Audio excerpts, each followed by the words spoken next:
I have this beautiful scene with Peggy Blow, who plays Abuelita, and it's like about purpose. I can shoot my eyes at you in a way That that was can good. that can I felt that. Get I out of felt here. that. Is there a favorite line that you've said in the show? The only way out is chaos. That's my favorite line because they made his eyes so big. I see now. The only way out is chaos. If it ever had the chance to come back or a spin-off, would you be interested in that? Yeah, for sure. Was there ever talks of that? 5 years of a show and 4 seasons is such an incredible run. How do you feel about it now reflecting on Jamal and just the show in general? I mean, it's like that's kind of the easiest question ever because it's like the best. It's like the best thing, yeah, to like have done. Do you ever miss those days just with the crew and the cast just coming together to create it? For sure. Like, you know what's crazy? Like the first year of that, maybe like the first 2 or 3 seasons, actually, when I say we all, I mean me and like the main cast, we all lived together. Like every time we were filming, we lived together. And I still have memories of that, like going through LA and I'm looking in certain streets and things. And I'm like, oh, wow, this used to be our old neighborhood. And we'd be filming at the same time and just meeting each other. And yeah, it was dope. What's it like being with such a tight-knit cast? Because you guys are friends Yeah. on camera and off. For sure. Yeah, I feel like that's the secret sauce. Like that's the magic to I think a hit show is the chemistry between the casts. And so it's really great because I mean, filming anything at any type of performance situation can be really daunting. You're like put together in a group of people where you may or may not know each other well, or you may or may not know each other's work or whatever, but you're put in a room with all these talented people and you're there for months at a time and hours and hours and hours and hours every day to sort of make this thing. And then boom, it's all over. And, so being a part of any cast, like whether it's a play or whether it's a TV show or a movie or anything, it's such a weird relationship. It's like it reminds me of summer camp, where like you go to summer camp and those are your best friends at summer camp, and then it's over and you don't see each other again until next summer. You try to pick up where you left off. It's kind of like that, except it has an end date. Like where it'll never happen again. So I feel like being close with your cast is rare, in the way, especially that we were, rare and beautiful and like the like breeding ground for lifelong, really deep core like friendships. When you go in for season 4, are you aware that this is the final season? Yes. Yeah, we know. Is that a weird feeling knowing that we got to know. Some people, I guess, don't. It depends how it goes. Like you put it out maybe and they don't pick it up, or they'll let you know. But we knew going in it was our final season. Is it a weird feeling knowing that this is the last time the crew's getting together? It was weird. It's bittersweet because you think about it and you're like, this has been a great time. You want to obviously like do other things with your career and go further and try other characters and do other things. But at the same time, it's never going to happen again. So it's like, I don't know, that last season, it was like, kind of felt like a little like fever dream. I was like going every day, but I didn't realize I was working. I was just kind of like trying to take it all in and like enjoy all of the moments. And the writing of that last season wrapped up a lot of little things. I have this beautiful scene with Peggy Blow, who plays Abuelita, and it's like about purpose. And I think it's one of my favorite moments ever. And like I just remember that day on set being so emotionally charged because we knew it was the last time, and then for this to be the conversation, it was such a like it's something I'll never forget. Yeah. And then our last night on set too, all of us together, and we actually got to film with some of the stars of Free Ridge who came after our show, and seeing them pop over the like fence, sort of mirroring episode 1 for us, looking at what our lives would be. It was just super emotional. You have 94,000 subscribers I do. on YouTube. Almost at 100K. I want you to get one of these plaques. Thank you. If you're watching this, please subscribe. Your channel's gonna be linked down below. Okay, It's a collab post. done. Go subscribe. Get Brett to 100,000. 94,000. I think we could do it with this podcast. I believe in the power. I believe in the people. We're so close. It's in your hands. I'm gonna have one of these, and I'm gonna send you a picture and go, thanks. Please. Okay. What's the relationship now with the cast? Do you ever talk to anybody? Yeah, all the time. I mean, everybody has their own lives and does their own things, but I don't think any of us have any. Like, it's like we pick up right where we left off. Right. Yeah. Did Jamal feel like it was a special character right from the start? Did you know that there was something? Because this is also your first big role. For sure. Yeah. I like.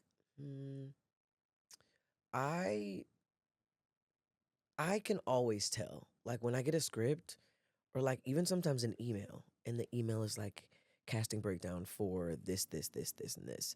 I can always tell that it's something special. And yeah, Jamal to me popped right off out of the page. Like immediately saw an opportunity to do something fun and do something cool.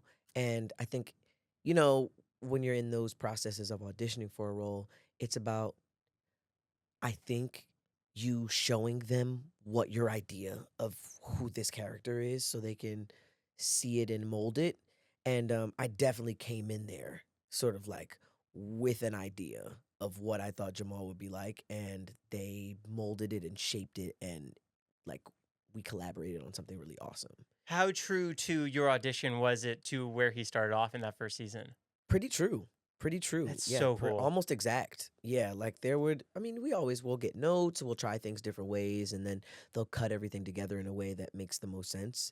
Um, but it was pretty close to my audition. And this is on Netflix now. Yeah.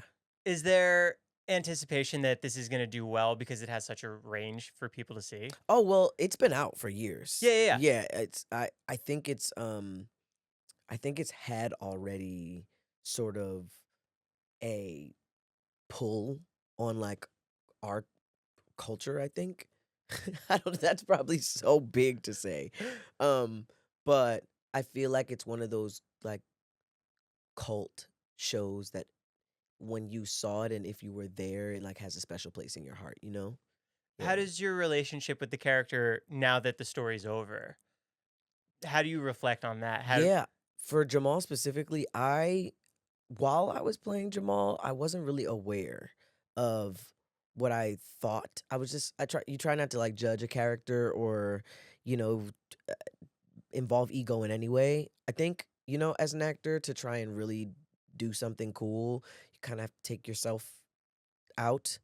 But looking backwards now, where I don't have to actively play Jamal, it's like there were moments of it that I felt maybe insecure or embarrassed or afraid of, or didn't know how to play well, or scenes that I thought in my mind like were mistakes or like not good scenes On your own acting part? on my own acting part. Like, yeah, watching back, I'd be like, oh, Don't you use know, that take. why'd you use that one? Like, oh, that's crazy. That's not going to my Or reel. you just remember the day, you're like, oh, it was so cold and I can tell, or something like that. So that's always cool. But looking back on it now, it's not that deep. It's like it is what it is and was what it was, and it came together to be something, that changed my life. So watching the show now, I have a much easier time. Although I haven't watched it in forever, um, I have a much easier time because it makes me smile and not cringe as much as it did when I was doing it.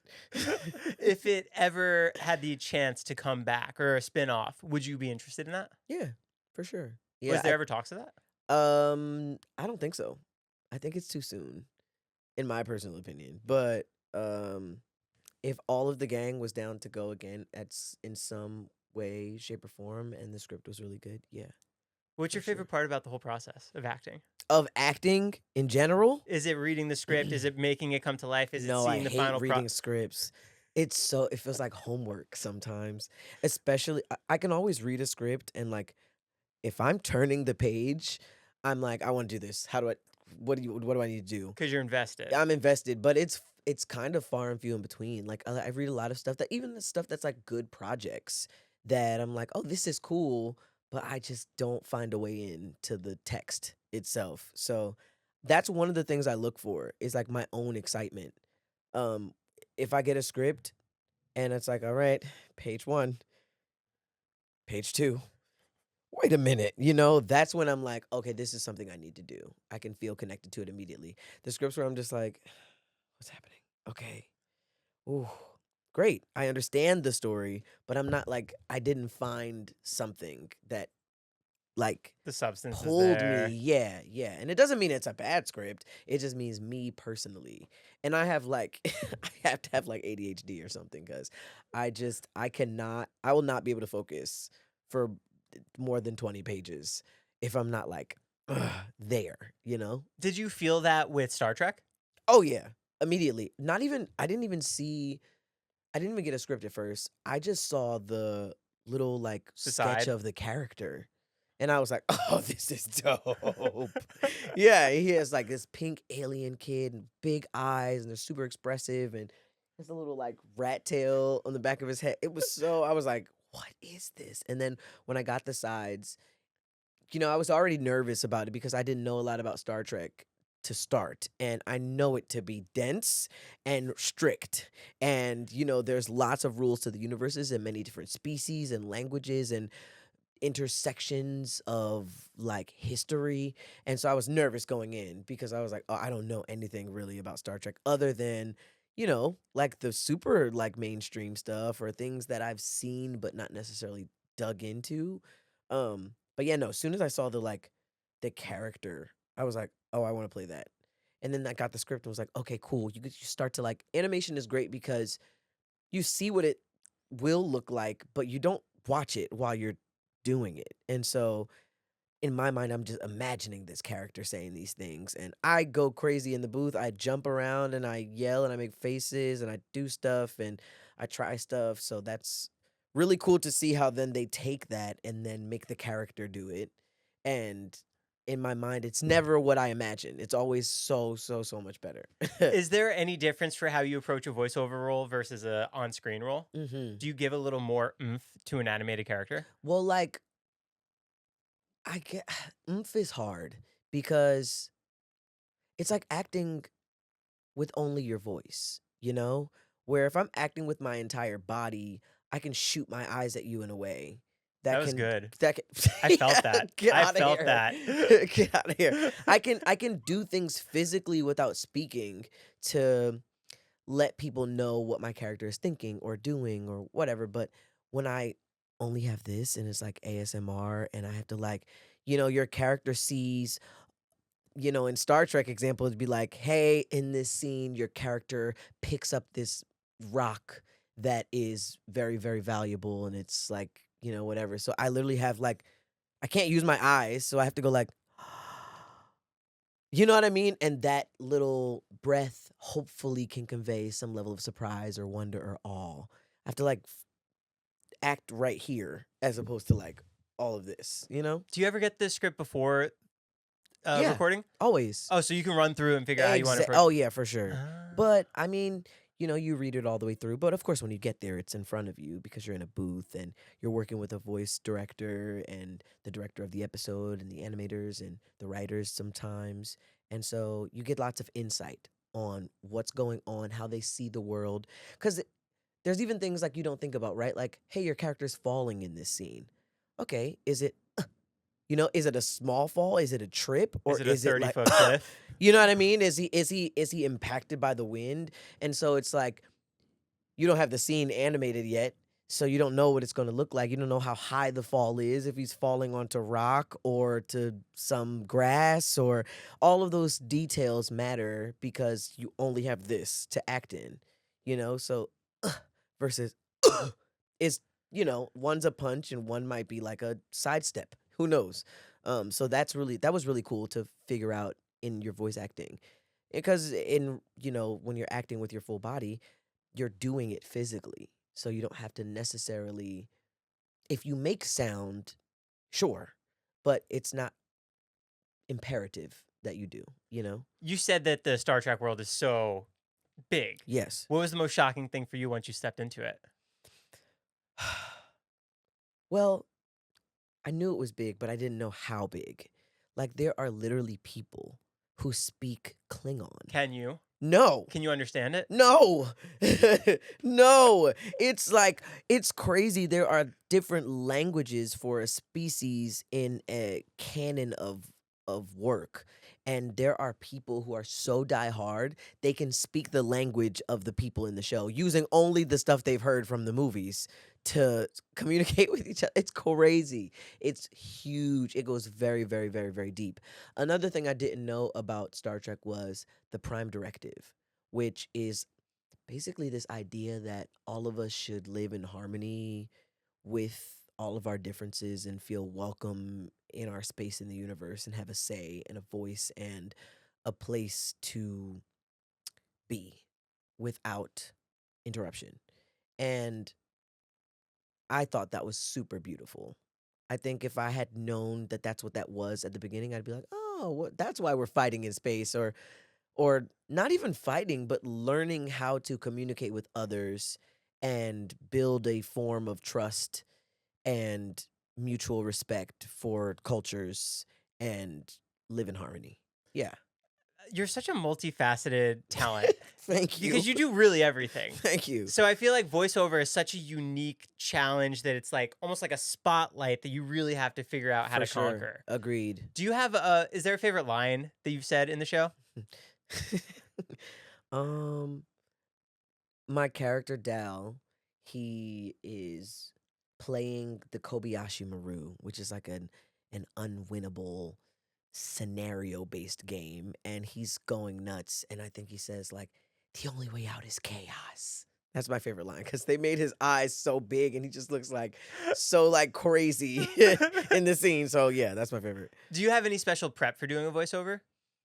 I would like to see what the character looks like and try to turn those visual things into sonic things. So like if my character's a frog, I'd imagine like he has a large whatever this is called, and so maybe he's more, I would try to think of like how does it look physically, what is the species if it's real, because it could be just a monster or it could be just some type of made up thing that I've never seen before, but trying to figure out like how it would sound. That's kind of more the work that I would do, but I feel like I'm still, and I think you always will be learning in acting. And so I listen to people. And when I meet people who are really, really great at voiceover, I ask a bunch of questions, kind of like this. And I try little things that maybe they'll give me tidbits of process to see if I can make it better. Do you have any favorite voice actors? Cree Summer. What do they do? Everything.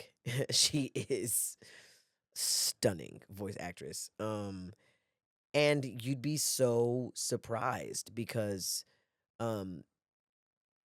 when you go through and look at all the characters Cree Summer has played, like it's like, oh, this is everyone I've ever loved in a show. Like it's crazy. Some people who have these like really illustrious voiceover careers, and it's like it's a new character, and I can hear that I know the voice, but it doesn't register to me that, oh, this is number 5 from Codename Kids Next Door. You know what I mean? It's like there's so many cool things that you look at later and you're like, oh wow, this person is really amazing. I didn't even know this was them, but it makes sense because now I can hear it. They really bring such life to the characters. Such life to the characters. If you could be part of any animated show, what would it be? SpongeBob. Really? Just a random fish? Yeah, SpongeBob. Just a random fish. I just feel like because SpongeBob is so iconic for me in my childhood, so it would feel like one of those things where it's like, yo, I played a fish in SpongeBob. It's over. That's like, a chum bucket list. Yeah, like that's on my chum bucket list. Oh, that was so bad and good at the same time. Is there anything surprising about the intensity of the Star Trek fandom? Surprising? Did you know how big it was? I did know how big it was. Again, I had no idea. I thought it was big, but it's way bigger than I thought. But have you been to a con? Yeah, a bunch. Crazy? Crazy. I guess I'm surprised by how like the range of costumes and the range of like production value. Like there are people who come to cons and they are fully like in suits of armor. And it's like, whoa, like that is so dope. Like they really took their time on it and used it as like a moment to really show themselves in a cool way, which I think is really dope because I don't like people don't do that. It's hard sometimes to step outside of yourself, and like I think cosplay is such an interesting concept because it's you for 1 day or 2 days at a con with other people who are like, yo, if you were a character in any of your favorite things, who would you be? Like I remember being a kid and there's video games and I always pick the same fighter. You know what I mean? Or like, Are you a okay, Mortal Kombat fan? I'm a Mortal Kombat fan, yes, but I've never been good at it. But Oh, I'm a okay. fan. But more so for me, like I loved Dragon Ball Z growing up. So like I would go and I'm like, I'd always be Krillin. You know what I mean? Or I'd always be Trunks. I love Like I'm Piccolo. like, yo, if I was in this world, I'd be Trunks. You know what I mean? So it's so cool to me that con is a place you can go, and there are literally people who are like, great, today I'm gonna be Trunks. And it might feel random and weird to someone else who just watched the show casually or played the game casually, but if it's your favorite thing, I feel like going in is just like fire and always fun and always like you'll come back to yourself with gems. And the fan support amongst each other is so fun to It's see. so cool. Loving their They costumes. love the costumes, and then they also like almost they respect you as the character you are. Like if you Piccolo. Come yeah, if you here. walk in as Trunks and somebody else is Piccolo, there's this instant connection where you like I don't know, it's cool. It's like a symbiotic sort of thing. It's like acting. It's like acting, except maybe finding a way to connect to another person where you might not normally, and in a way that's kind of like free of judgment. I think that's really cool about con. Star Trek started in the pandemic. Yes, I did. How do Yeah. you go about filming the audio for it? So funny. The first season fully we shot in the pandemic. Recorded. We recorded in the pandemic, and yeah, I did it in my closet at my apartment. They sent me a kit with the microphone and the interface and how to like hook it up to Zoom and stuff, and I'd sit there on my laptop with them on the laptop in my headphones and record it in my closet. Does that feel trippy for you as an actor? Because you're supposed to go out and go into the studio, but now you're It doing it did at feel home. trippy. I feel like my vocal performances were a bit more safe when I was doing it in my closet Because because you weren't being pushed by a director? I was being pushed by the director still, but I feel like I was home, so I was struggling with the like not going somewhere new to do it, like that fresh energy. And so it's like when I'm in my closet, it feels small and like I'm just at my house. I'd be in my pajamas and stuff. So there was no like, today I'm going to record. I got to like shower and get up and take the Uber to the studio. And the studio, they're like, yo, do you want coffee and water? I'm like, yeah. You walk in and there's the equipment and the engineer and stuff. It just gives me more of like a boost. I think it was hard for me in my closet to like take it seriously in the way that I do in the booth where I'm like free reign. I will scream at 100% volume because it's like, okay. In my closet, it's like, I don't know, I'm worried about my neighbors and all types of things. Are you Yeah. recording? You still don't do it by yourself now. No, You're back so in the. the show ended, but we were in studio for the second season, which was amazing. I was actually shooting I'm a Virgo on Amazon Prime while I was recording season 2.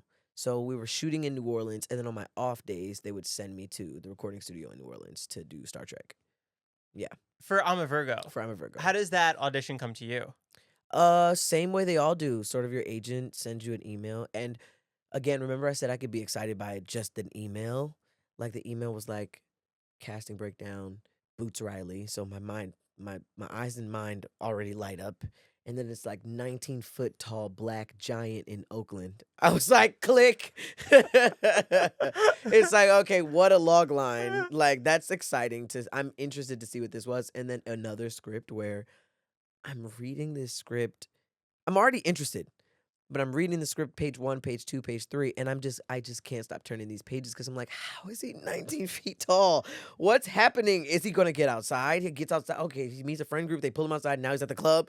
He's getting into a fight at the club. Like it's just, it hooked me immediately. Do you think that you get such cool roles because you're hooked on the character itself, so you give it your all, which feels natural to For the sure. I was always taught that acting is completely about the story. Like, not your specific character or your specific character's arc, even if you're the lead of the character.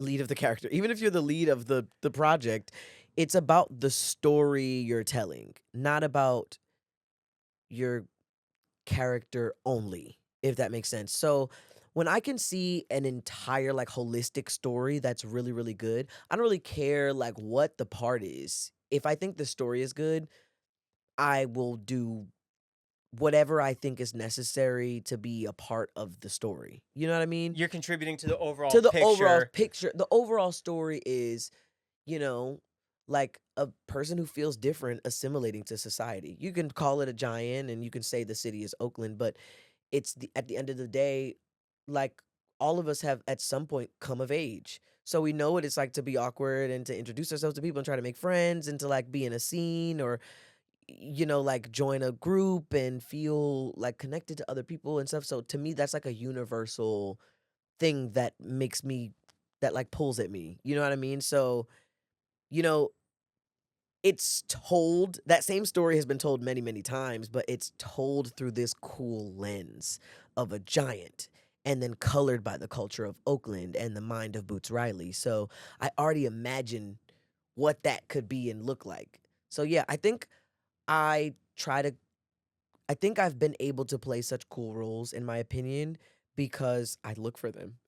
Like I look for them and I'm really adamant about the roles that I take because I want to feel connected to it and I want to feel strongly because that's when I'm going to do my best work, you know? What makes you want to step onto the live stage? Oh, and that's crazy. So I started in theater. I went to a performing arts high school and did performing arts training my whole life. And so I feel like it's just, I don't know, in a way like home. Like that was my after school programs, was going to Freedom Theater in Philly and, you know, movement class and then vocal and then dance and then scene work and constantly putting on performances and doing monologues and singing in front of your teachers and learning new styles of movement and we had electives, so I got to like learn a little bit about tap dance and just like really focus on a style and a craft and enhance it every day. And then does the Michael audition come to you? Yeah. Yeah, so MJ too. The audition came to my email and I was like, Done. done. Done. But I also that one was really hard because I Michael is so amazing at everything. I was like, I don't even know if I can do that. Which pulls me in immediately. It's a Yeah. challenge. Now I'm like, how far can I take this? If they were to believe in me enough to cast me, is there something I can find here?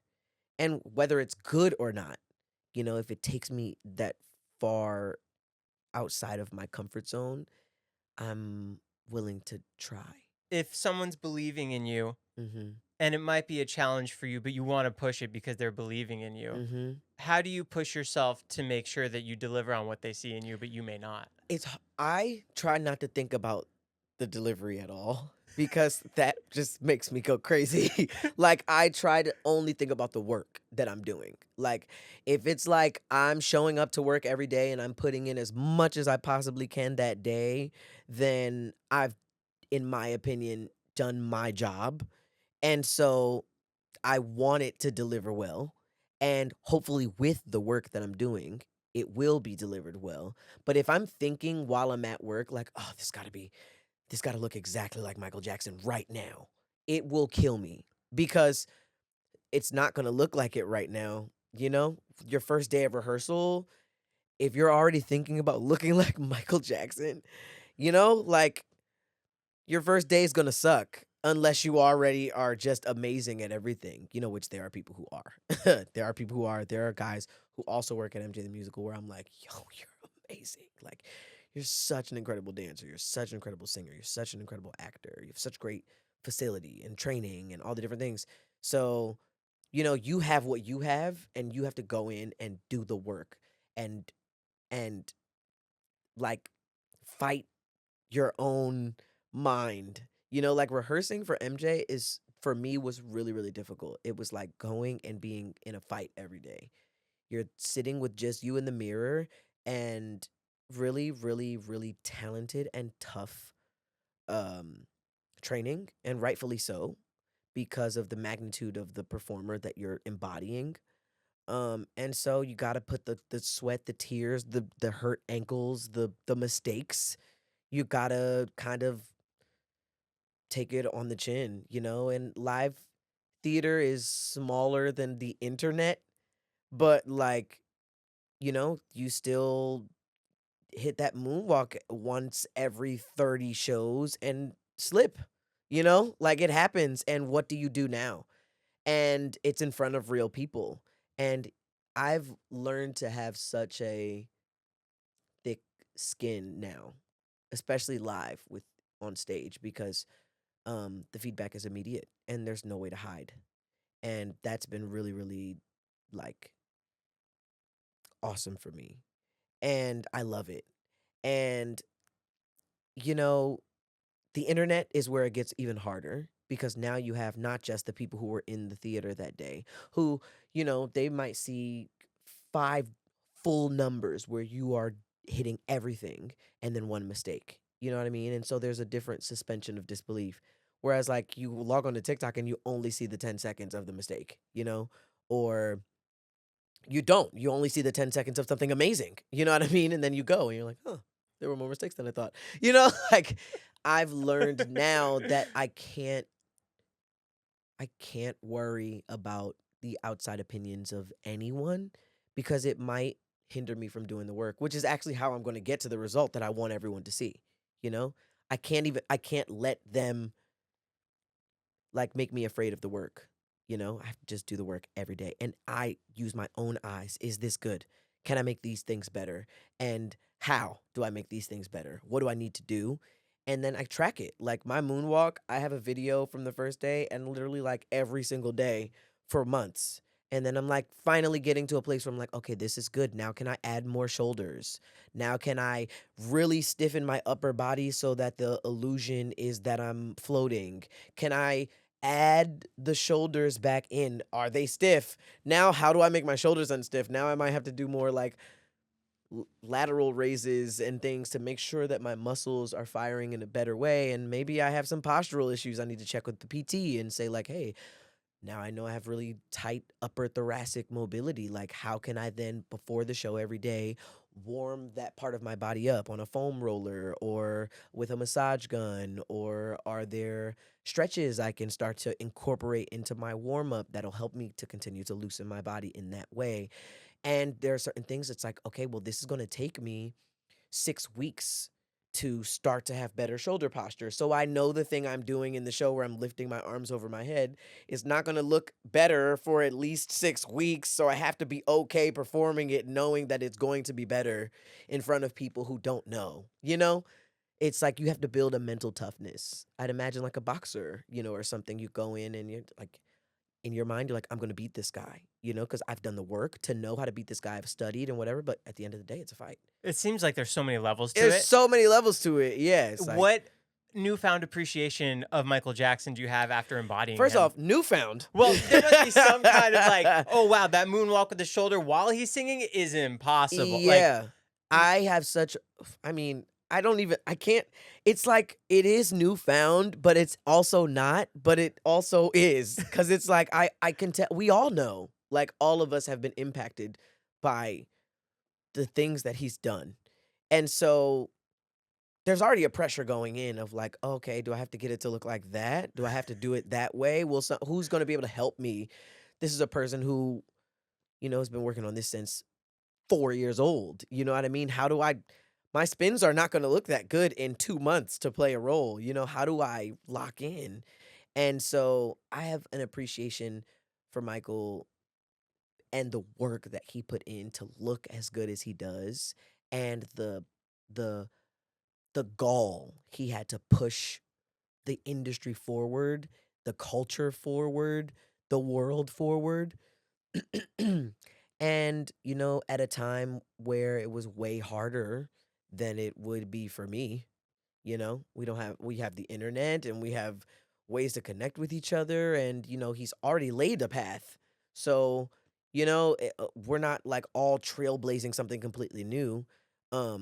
So yeah, to do that in the 60s, when you have access to nowhere near, I'm sorry, where you don't have anywhere near as much access as we have now, um, to training. This is a kid who's like watching James Brown on TV, and it's like, could we rewind yet? We didn't have YouTube for me to go study 100 Michael Jackson movies today.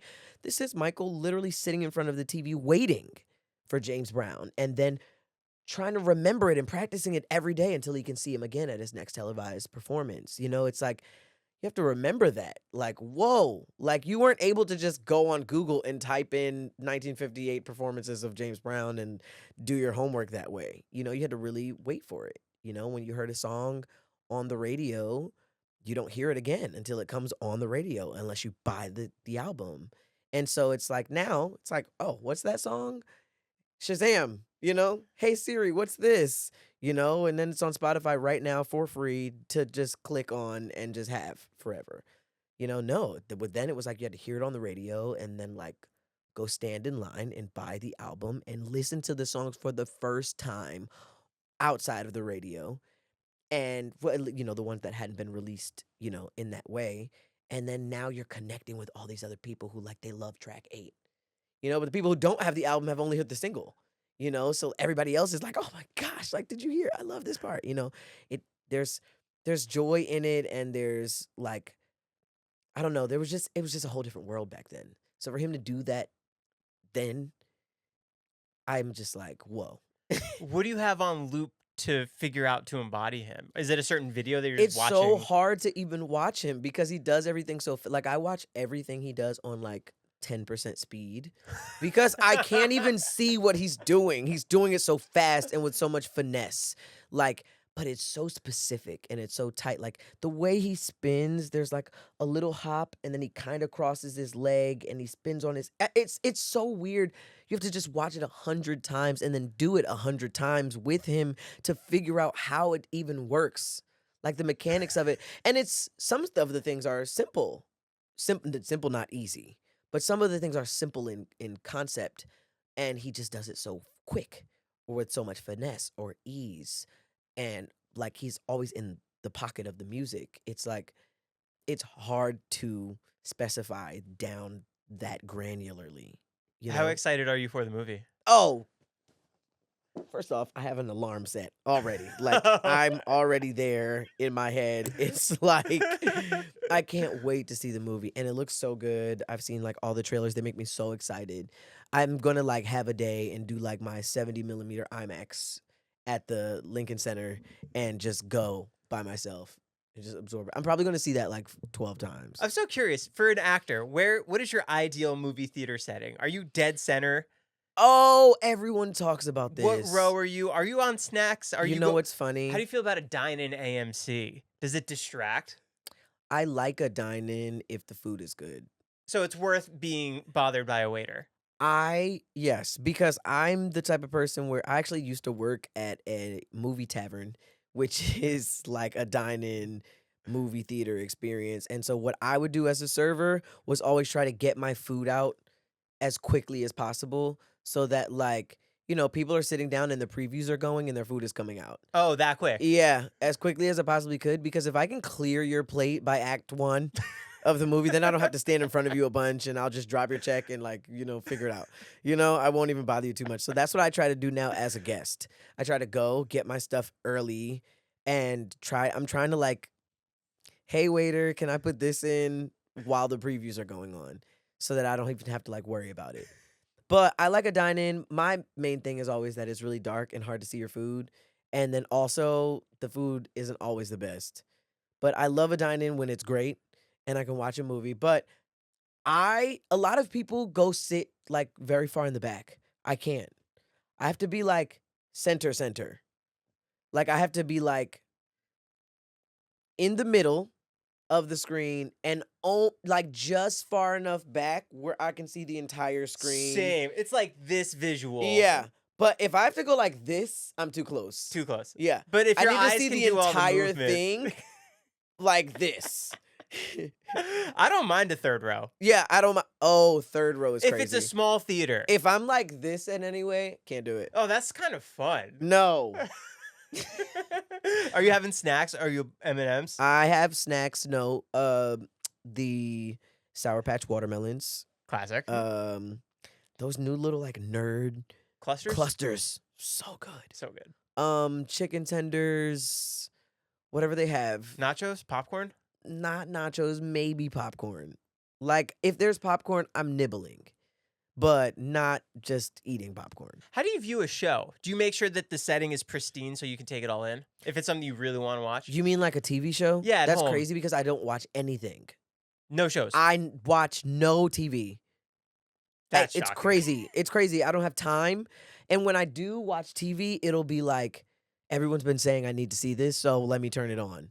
Like the last thing I watched was It, Welcome to Derry. Oh, how was Loved that? it. Yeah? So good. Had a great time watching that. But yeah, I try my best to try and like lock in, but I don't know. It's so hard for me to like, I will watch something that I don't have to think about before I watch something where I'm like, I need to like watch this and actually pay attention. I have to be in like Oh. a really good mood or like on vacation or I'm not working right now or something to really get into a show. Have you heard of Tell Me Lies? No. It's such a good story. What's it on? Hulu. Okay. It's a friend group. It's fun. Okay. Thriller? Mm, Tell me lies. it's shocking. shocking. It's deep, dark, dramatic. Okay. You'll in. love the acting. Okay. And once you find out too who the real cast is all dating amongst each other in real life, Oh, wait. Okay. blow your mind. Okay, cool. It's a good story. Okay. Tell me lies on Yeah. Hulu. Hulu. I'm going to check it out. For Broadway, was there something that you were really nervous about? Because you're taking on one of the most prolific people in Yeah, history. for sure. And now you're doing it in front of people. Yeah. Was there anything I was really nervous about? Yeah. Yeah, not getting it. I was so nervous about not getting it, about like not being able to do it, about getting fired. Oh, that's on your mind. Yeah, it's on my mind. Like I'm gonna get there, and the estate is gonna come see the show and be like, "Get that kid out of here. He cannot represent Michael in this way." Yeah, The estate. it's so nerve wracking to be like, okay, here's this person I'm gonna play that everyone already knows and loves. Like sit here and believe me. You know what I mean? It's like I was so nervous about just not doing a good job. When you Yeah. put the makeup on for the first time, does it help you really embody it? It was weird. It was like for me it was like the final piece of the transformation. You know what I mean? And so it's like once I had the makeup on, I was like, okay, I can't like I got like a really serious pit feeling in my stomach. And like the memory of like this is a human that you're representing, you know? Like this is a human that you didn't even get the chance to know. You know what I mean? And here you are taking this on. Like you need to be really, really, really respectful. Yeah. So That's a challenge. it scared me the first time we had the makeup and the wig and like the costume one. I was like, my assignment was even more like daunting, you know, because it's like, okay, this is not even me right now. And you is know? your first move on the stage when you pop up? No. Oh. I walk in and we start the opening number with Beat It. And I walk into the room and, you know, like address everyone, say hello, and then we're off to the races dancing.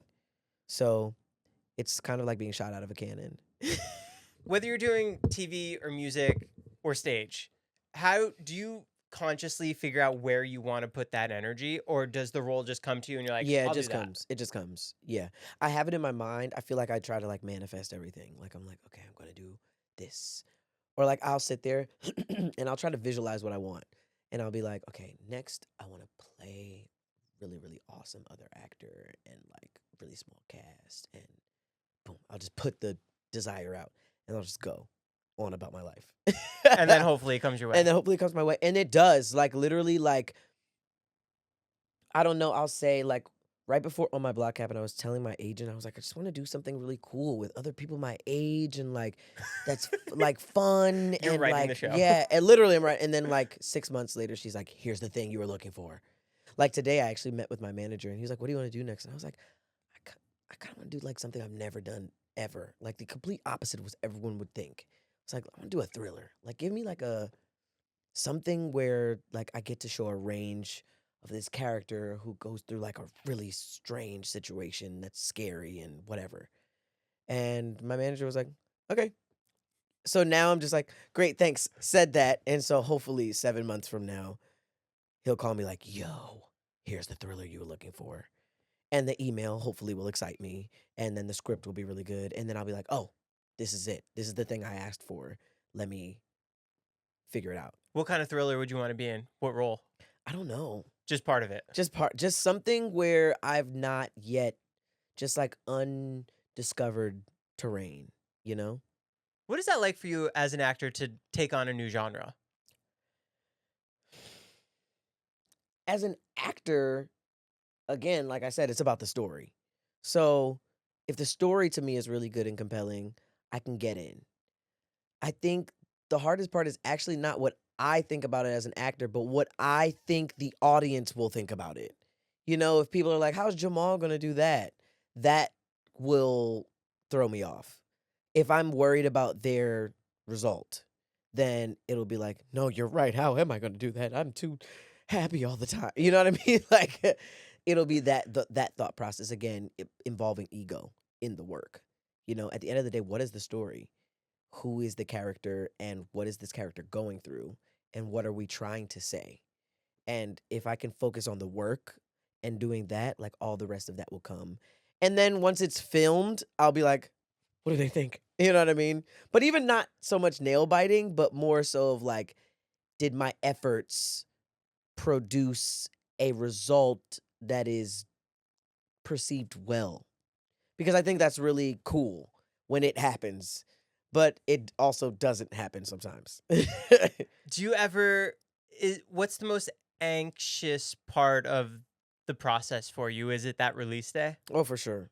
Well, just not the release day is usually really awesome. The release day is usually like we've had some premieres. The celebration. It's you're celebrating. You made something really really cool with all of your efforts that's going to live on way past you, and you're just excited that it's out. You're excited to see it because you know when you're acting, you don't see cuts all the time or you don't get to see the show be assembled. Sometimes the premiere is like the first time you're seeing it all together with the color and the effects and the music and everything. So you're like, whoa, you know, you're still like excited about it.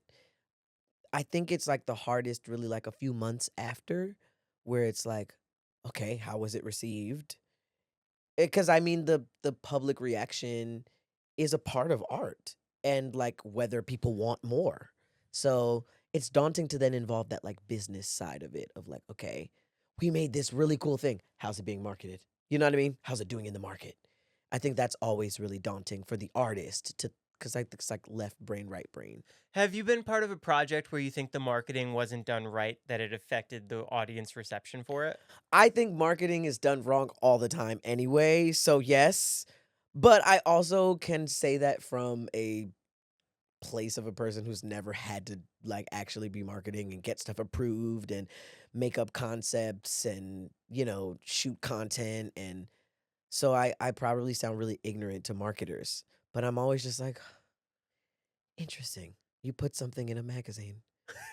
Like, when is the last time I held a magazine for like news? Well, I you know? agree with you 100%, even though you've never done it, because I've talked to a director and it's like, if they're putting a movie out on the same weekend as Transformers, that's kind of hard to push against that. You know, and then I'm just like, those are things I wouldn't even think about, but I would feel it as off as the consumer of like, oh, I didn't hear anything about this. And then it's So- already out on the and streaming. then it's already then- out on the streaming. It's like, why didn't I hear anything about this? How did I not know that this was happening? you Do know, you ever shoot your own stuff? You mentioned in you have terms a of like camera like that. shorts and stuff like Yeah. that. No, What do you do with your FX30? nothing. It's just there. It's just there. I like kind of record vlogs sometimes, or just like, I don't know, carry it with me. I've been filming my entire process of working on MJ just to like have stuff to watch in high quality that I can measure my progress. And, you know, like if I'm recording the choreographer, you know, I can watch it back later to just remember details that I don't remember myself. So yeah, stuff like that. It's really like my little diary more so than like something I've put story together. I want to create, but I haven't like gotten there yet in my life. I feel like it's on the horizon at some point, but I haven't gotten there yet. I've still not like explored that side of my passions. I think it is too because you like challenges. I do. And it's definitely going to happen. I feel like I'm still like learning and soaking things up. So I'm like, let me not create anything yet. I don't even know because now that I said that out loud, I'm like, what do you mean? Maybe I need to make something just to see. Um, but yeah, that's definitely going to happen in the future. Do you ever get lost in front of the lights and the cameras and all the people staring at you and wardrobe and makeup and the director and the producers Yeah, for sure. that everything's relying on you? Not so much that it's all relying on me, but more so like it's weird. It's such a cool, weird thing to do to be an actor because it's so strange. It's like we were talking about with Comic Con. It's like you're dressing up as somebody else and trying to get people to believe an imaginary circumstance, as a person that's not you. It's so strange. So it's like, yeah, sometimes there's like lights in the camera and you're on set or whatever, and you're about to do this scene or whatever. And yeah, there's a moment where you're just like, what am I doing? Am I doing this right? Is this okay? Like, what's going to happen? What are people going to think? What do I think? Like, it's like a lot. There's like a lot of pressure about it. Out of your whole acting career, is there a specific day where the production was just so big that was the big shooting day that comes to Mhm. mind? No, not necessarily. I love a big shooting day. That makes me so excited. The high Yeah, stakes. when I walk in and I'm like, oh gosh, they got the screens out and they got the condor with the giant light and we're like doing this crazy thing and They're using the jib. yeah, I'm like the stunt coordinators here and oh, this is dope. I feel like, oh, we're making a movie. We're making a show. For me it's more um the like intimate scenes. To me, it's more like the moment one on one with another actor, or the moment where, like, I had a scene in I'm a Virgo where my best friend dies in my arms. So, like, stuff like that, I'm like really nervous about because I'm just like, oh God, is it gonna be bad? How do I produce this result? You know what I mean? And again, it's like, again, I try to not think about the result because it'll like really mess me up. But yeah, those are more of the things of like digging into places where I don't necessarily have the best footing, or that are just really nerve-wracking to try and do. You If know you what I have mean? to cut into that emotional, do you have a place in your mind that you know where to go? No. It's for me, it's happened differently so many times that I'm like, I don't know yet how to like access it automatically, like for sure, and know that it's gonna work. I just try to do a bunch of different things and hope that it happens. And it happens. It does happen, and it does happen. It does happen for me, and it does happen in a way that's repeatable. Um, it doesn't feel that's one of those things that I'm still growing is like, and I mean, I think a lot of acting also is life, you know, like as life goes on, we will all experience more grief and loss, and um, it'll strengthen us. But I think, yeah, the more life you live, the easier it might be to tap into those things. I mean, again, I could sound ignorant because I'm saying that from a person who has no idea. Like I need to meet like Viola Davis and ask like what's your process like, and just try, or like anybody I think is great, and just I ask them a bunch of questions. Who's on your list of who you want to act same scene with? Same scene. Same scene. Gosh, You're both on if I had a camera scene with Viola together. Davis, I'd be shaking in my boots. No, I want to act with I want to act with everyone. I want to act with everyone. Yeah, I feel like I just want to. I don't know. Are there people that are like right on the top of my list for sure? But it's more so I want to be involved in the like community at large. It's really like I want to have worked with many people, with many greats, with many people I see as classic or um with really great technique or really great ideas or things like that, you know? On my block, Mm-hmm.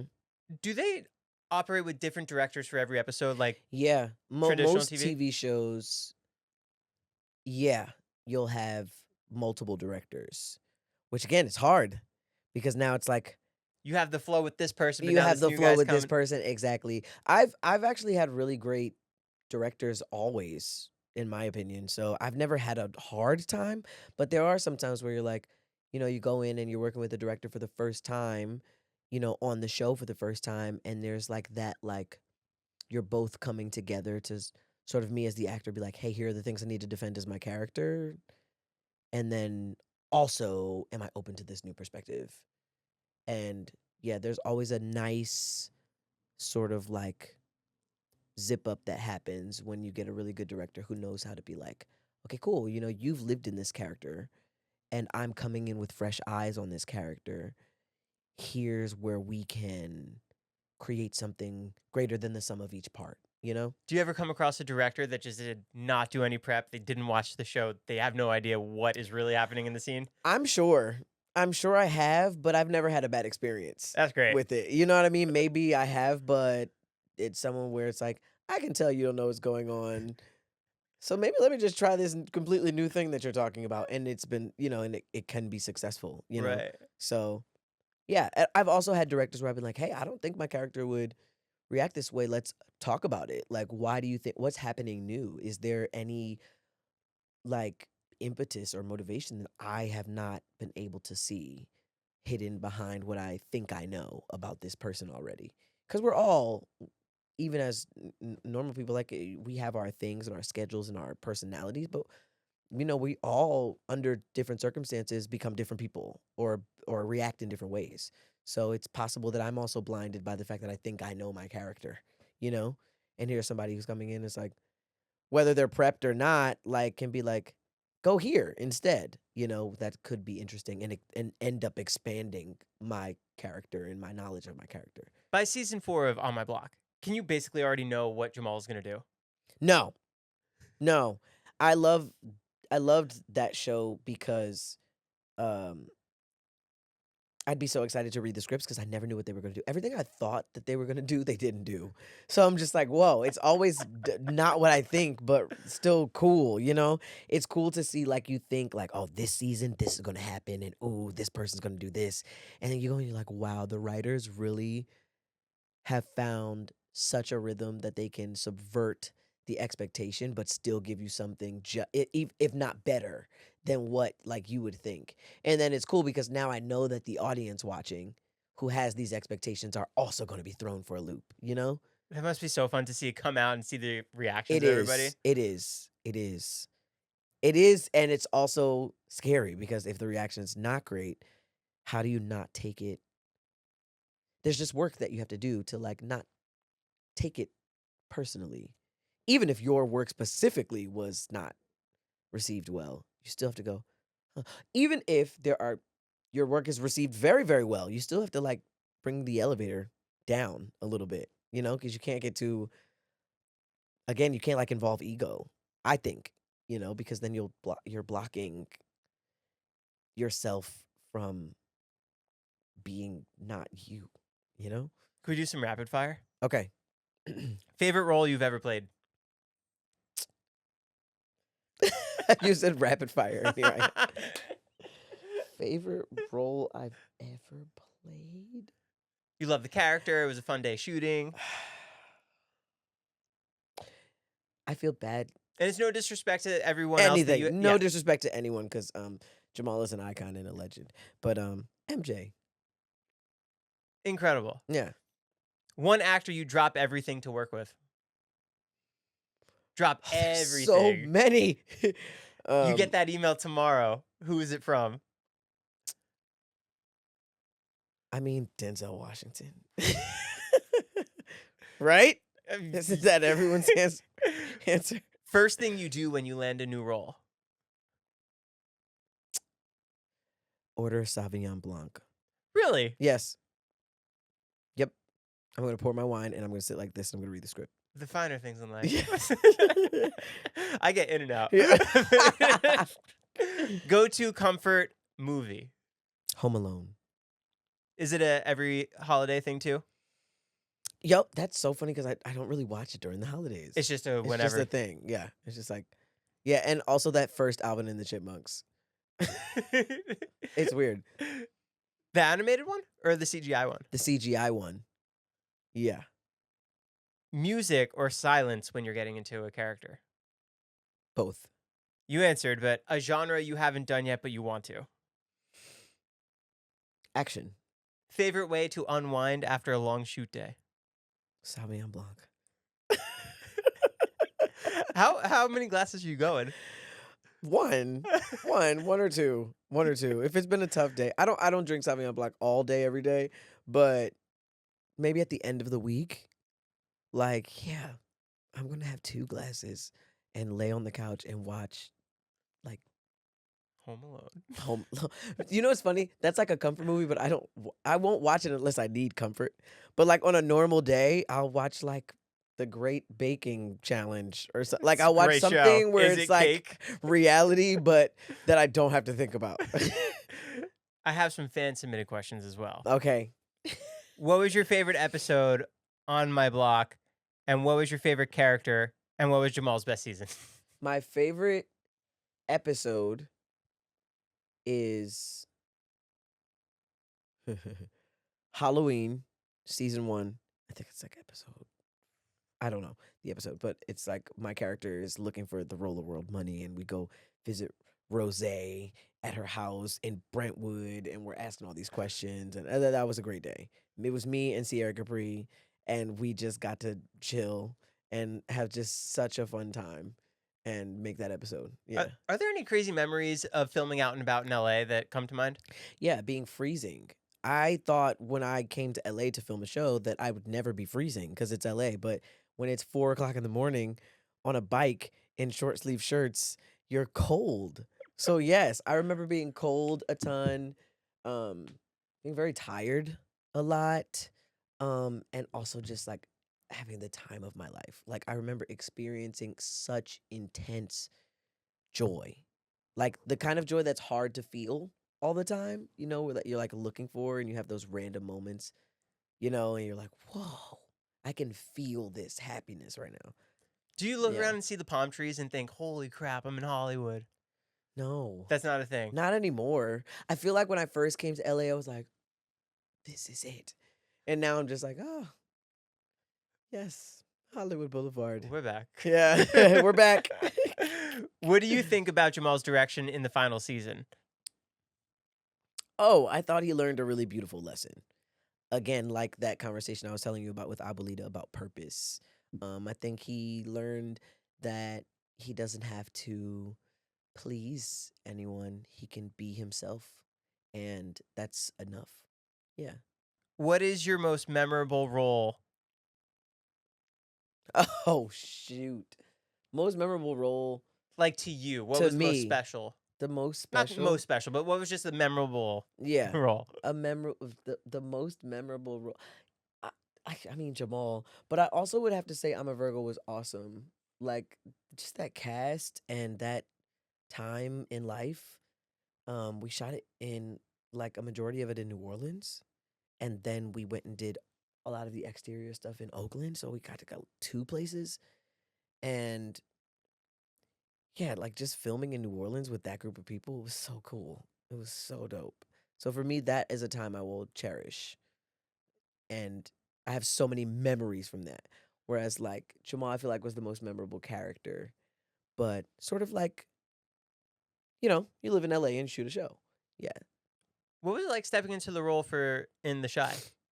Oh, that was dope too. Yeah. I Was mean, that in Chicago? it was in Chicago. Everything. Everything. And another place that's very cold. Yeah, that was, I mean, anytime you step into something that's been going that long and that large, I think you're excited. I was very, very excited to do it. And my character was like a little menace. So that was different for me. I got to like really have fun being an unlikable character for a second. Are you a Yeah. foodie? Sure. Do you try and explore whenever you're out on location places? No. Because I you're in usually Chicago. never you're, have time for anything, and I Uber Eats all day, every day to my uh, house. do you That's ha- it. Do you have a favorite cheesesteak in Philly? Yes. Ishka Bibbles on South Street, salt, pepper, ketchup, fried onions, extra mayo, and like hot sauce, but on the side. So Is the you have mayo to layered on pour the it on. bread Yes, it is. and I hot like it sauce on the extra. side? Hot sauce on the side, so I can like layer it on if I want to myself. Do you ever? Is Pat and Gino's really just a tourist thing? Don't do Pat and Gino's Tourist. thing. That's not a thing. I've had people come like to Philly and go to Pat's or Gino's, and then I'll see them in other cities, and they're like, Philly cheesesteaks aren't that great. And I'll be like, no, you just went to the place that nobody like. Don't why? What are we doing? And you at the guys end of have the good day? pretzels too. Yes, Philly pretzels. Yeah, Philadelphia cream cheese. We're like we have stuff. We're there. We have stuff. What are you doing out in LA now? I'm just here for All-Star Weekend, chilling. Just Yeah, I hanging? get 1 week off in between. I just filmed Barbershop for Amazon Prime, and now I'm heading back to do more MJ stuff on Broadway. So I have 1 week. So I was like, I'm just gonna kind of take a little mini vacation because I've been working nonstop for months. So I'm like, I just need to have a little fun. How's Barbershop coming along? So good. All done filming. Another incredible cast, really great chemistry, really, really funny material, super memorable character. He's a character also. I play a character named Kofi. He's one of the barbers at the shop. He is very different from me. Again, another time where I had to like challenge myself and take myself out and try to like become another person, and like subtly shift who I am to feel real for this specific character. And when you do that for yourself, and now you're going into a whole new ensemble, how do you find where you gel in that Yeah, mix well, of it all? this show was very different because EJ Bonilla is on the show and he's just really, really awesome anyway. But from like the first day, he made a group chat and like made us all be friends.